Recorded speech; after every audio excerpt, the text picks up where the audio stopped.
50% લગભગ મને face to face ઓળખતા હશે અને હું ઉપલેટાનો જ છું. ગાય પ્રત્યે તમારે જો સારું સાંભળવું હોય તો કડવું લાગશે અને તમારે મીઠું સાંભળવું હોય તો ખાલી એમ કહી દઉં ગાયનું દૂધ પીવાય મજા કરાય. કેવું સાંભળવું તમે મને કહો એટલે હમણાં તમને કહું.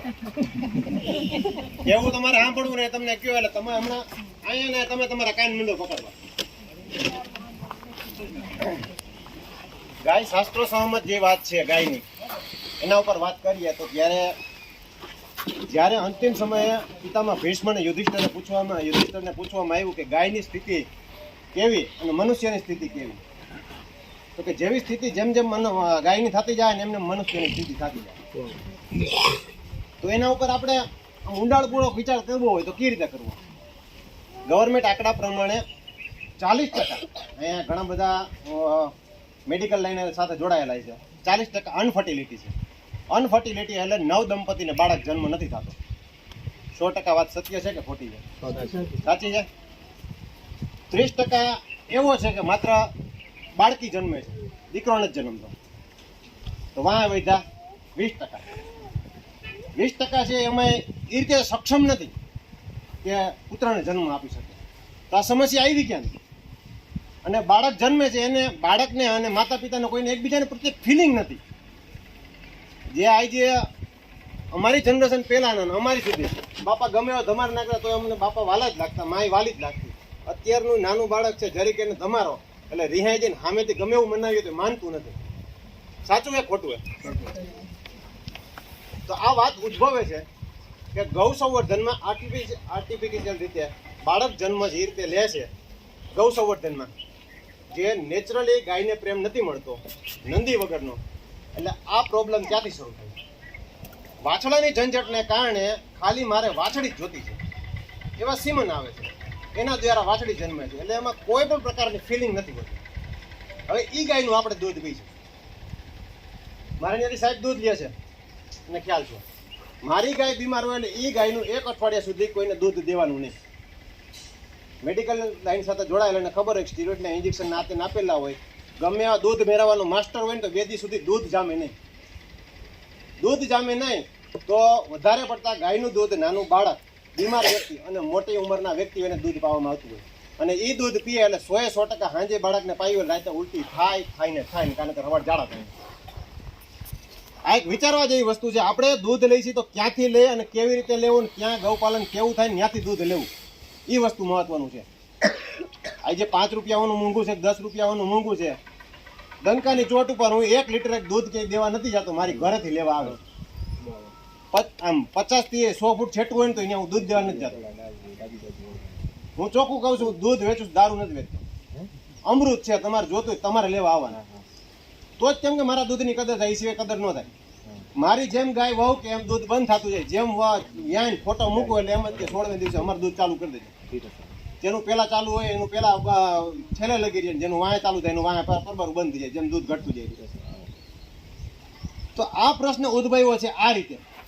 40% અનફર્ટિલિટી છે. તો ગૌ માતા છે એમાં અત્યારે આ જ પ્રોબ્લેમ છે, બરોબર. તો અત્યારે સરોગેટ મધર છે, અત્યારે એમાં પણ એક પ્રશ્ન છે. કાંકરેજ ગાય છે, જર્સી ગાય છે, એમાં અટાણે ગીરના ભ્રૂણ મૂકી અને બાળક એમાં બચ્ચા લે જ છે, નથી લેતા નહીં, બરોબર. એટલે આ પરિસ્થિતિ ઊભી થઈ ક્યાંથી કે ગૌ સંવર્ધન બગડ્યું. બજારમાં જે ગાય રખડે છે અને એ જ્યાં ત્યાં ખાય અને એ દૂધ આપણે પીએ તો આપણા વિચાર એવા જ આવે, જ્યાં ત્યાં રખડવાના, શુદ્ધ વિચાર ન આવે. એટલે દૂધ આપણે લેવું ક્યાંથી લેવું, કેવું લેવું અને કેવી રીતે લેવું, એ વસ્તુ મહત્વનું છે. પછી આપણે 5 રૂપિયા અમે એમાં બાર્ગેનિંગ કરીએ ને તો આપણે જ્યાં ક્યાંય જમવા જાય છે, ક્યાંય આપણે ડૉક્ટર પાસે જાય છે, ક્યાંય પણ જવાનું થાય છે ને એમાં આપણે પછી જોતા નથી. કેમ કે એક આપણે ઓપીડી ભાઈ કરાવીએ ને આપણે દેખાડવા જઈએ ને એમાં 1500 રૂપિયા સામાન્ય જોઈ જાય. એટલે સારું લેવું હોય ને સારું ખાવું હોય તો એનો આપણે ખોજ કરીએ ત્યાં સુધી આપણે પહોંચવું પડશે, નહીંતર એ રીતે નહીં. કેમ કે આજે બજારમાં જે મળે છે, આજે આપણે આપણી ઘરે દૂધ મેળવીને ટ્રાય કરી લેવાની. આજે આપણે આપણી ઘરે બજારમાંથી દૂધ લઈને ટ્રાય કરી લેવાની કે કેટલા દૂધમાંથી કેટલું ઘી બને, તો એ ઘી કેવી રીતે આપણે પોસાય. એટલે આ રીતે જે લોકો ગૌપાલન કરતા હોય એની પાસેથી દૂધ લેવાનો આગ્રહ રાખવાનો. પછી લેવા જવું પડે ને તો એમાં વાંધો નહીં, એમાં બાંધછોડ કરી લેવાની, ટાઈમ કાઢી અને દૂધ લઈ આવવાનો એવો આગ્રહ રાખવાનો. કા ભલે આપણી બાજુમાં ક્યાંય હોય ને આપણે કોઈ દઈ જતું હોય તો એ વાત આખી અલગ છે. એવું નથી કે તો હું એમ કે મારી પાસેથી લેવા આવું. આખા ઉપલેટામાં કોઈ સારું ગૌપાલન કરતા હોય ત્યાંથી દૂધ લેવાનું. આજુબાજુમાં આપણે બીજા ગામમાં રહેતા હોય તો ત્યાં કોઈ સારું ગૌપાલન, અને જો આપણે સક્ષમ હોય તો ગાયને દોવાવાળા વ્યક્તિ મળી જતા હોય તો આપણે આંગણે એક ગાય બંધાઈને એવો એક પ્રયત્ન કરવાનો. પછી આપણે બાજુમાં અહીંયા વાવડી વિજયભાઈ છે વાવડી સરસ મજાનો જે કોન્સેપ્ટ છે આપણે અહીંયા આજુબાજુમાં હોય ત્યાં આપણે હોય તો એ જે અહીંયા બહુ ખૂબ સરસ સુંદર મજાનું આયોજન કર્યું છે બરોબર. ત્યાં ગાય રાખવાની અને આપણે પેલા ગોંદરા સિસ્ટમ હતી, ઘરેથી ગાય છૂટીને રોંઢે પાછી આવતી રહેતી. અત્યારે ઘરે બાંધવાની જગ્યા નથી એટલે નાના નાના ફરિયા ને બધું થઈ ગયું એટલે ગાય ત્યાં રાખી છે, ત્યાં દૂધ દોઈ દે, ત્યાંની જે ફી છે એ ફી ભરી દેવાની, આપણે ફીડ જે ખવડાવવું હોય એ ફીડ દઈ દેવાની, ચારો ને એ બધું હેન્ડલ થઈ જાય, ત્યાંનો ગોવાળ છે આપણે દોઈ દઈએ. આ રીતે રાખીએ તોય આપણે આપણું ઘરનું દૂધ મળે. પણ જો દૂધ છે ને એ સારું નહીં હોય ને, કેમ કે ગવર્મેન્ટના આંકડા અને જે સમાચારના આંકડા, પ્રિન્ટ મીડિયાના આંકડા, દર 15 દિવસે નકલી દૂધ પકડાય છે. આ બધી જ વસ્તુ જોઈને આપણે તો એને સાચું દૂધ છે ને લેવા જાય ને તો 200 રૂપિયા લીટર પરવડે એમ છે નહીં. નકલી દૂધ જો બંધ થાય ને દર 15-20 દિવસે સંભળાય છે 5000 લીટર પકડાવું, 10,000 લીટર પકડાવું, તો સ્વાસ્થ્ય સાથે કેટલા ચેડા થાય ને એ આપણે સમજવાનું. તો હાલે ગમે ત્યાંથી આપણે દૂધ લઈને સારી રીતે લેતા રાખતા હોય અને એની પાસેથી દૂધ લેવાનો આગ્રહ રાખવાનો. અને ખાસ કરીને એને કહેવાનું ભાઈ તમારી ગાય બીમાર હોય ત્યારે કાંઈ વાંધો નહીં, તમે ગમે દવા કરો, અઠવાડિયું અમને કહેવાનું અમે દૂધ બંધ કરી દે. હું તો કરી જ દઉં છું, કેમ કે જે સ્ટીરોઇડના ઇન્જેક્શન હાથે આપેલા હોય એ બધા ધીમે ધીમે એના બધા દૂધમાં આવે. એ દૂધ છે ને 2 દિવસ સુધી ગમે એવો દૂધ મેળવવાનો માસ્ટર હોય ને એ દૂધ જામે નહીં.